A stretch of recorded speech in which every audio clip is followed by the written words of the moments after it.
സാറ്റലൈറ്റുകളും മറ്റ് ബഹിരാകാശ പേടകങ്ങളും സ്വർണ്ണ നിറത്തിലാക്കി നമ്മൾ കണ്ടിരിക്കുക. പലപ്പോഴും ഇത് സ്വർണ്ണമാണെന്നും നമ്മൾ തെറ്റിദ്ധരിച്ചിട്ടുണ്ട്. എന്നാൽ ഇത് സ്വർണ്ണം പൂശിയതോ സ്വർണ്ണം കൊണ്ട് പൊതിഞ്ഞതോ അല്ല. പകരം ബഹിരാകാശ വാഹനങ്ങളെ ചൂടിൽ നിന്നും തണുപ്പിൽ നിന്നും രക്ഷിക്കാൻ ഉപയോഗിക്കുന്ന ഒരു പ്രധാന സാങ്കേതിക വിദ്യയാണ്. ഇതിനെ മൾട്ടി ലെയർ ഇൻസുലേഷൻ അല്ലെങ്കിൽ MLI എന്നാണ് വിളിക്കുന്നത്. ഈ ഇൻസുലേഷൻ പല പാളികളുള്ള മെറ്റലൈസ്ഡ് പോളിമർ ഫിലിമുകൾ കൊണ്ടാണ് നിർമ്മിച്ചിരിക്കുന്നത്. ഓരോ പാളിയും സൂര്യന്റെ കിരണങ്ങളെയും ബഹിരാകാശത്തു നിന്നുള്ള തണുപ്പിനെയും പ്രതിഫലിക്കുന്നു. ഇതുവഴി ബഹിരാകാശ പേടകത്തിനുള്ളിൽ ഒപ്റ്റിമം ടെമ്പറേച്ചർ നിലനിർത്തുവാനും സഹായിക്കുന്നു. വളരെ സങ്കീർണമായ ഒരു ഇൻസുലേഷൻ സംവിധാനമാണ് MLI എന്ന് പറയാം. സാധാരണയായി 25 മുതൽ 40 ലെയർ വരെ കൂടിച്ചേർന്ന 20 മില്ലിമീറ്റർ കനമുള്ള ഒരു മെറ്റീരിയലാണിത്.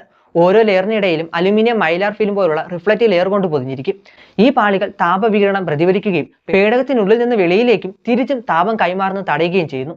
ഇത്തരം ലെയറുകൾ തമ്മിലുള്ള വാക്യൂമാണ് താപനില നിയന്ത്രണം കൂടുതൽ മെച്ചപ്പെടുത്തുന്നത്. താരതമ്യേന കുറഞ്ഞ ഭാരവും കുറഞ്ഞ ചിലവും എളുപ്പമുള്ള ഇൻസ്റ്റാളേഷനും ഉയർന്ന താപനില പ്രതിരോധ ശേഷിയുമാണ് ബഹിരാകാശ രംഗത്ത് ഇത് ഉപയോഗിക്കാനുള്ള പ്രധാന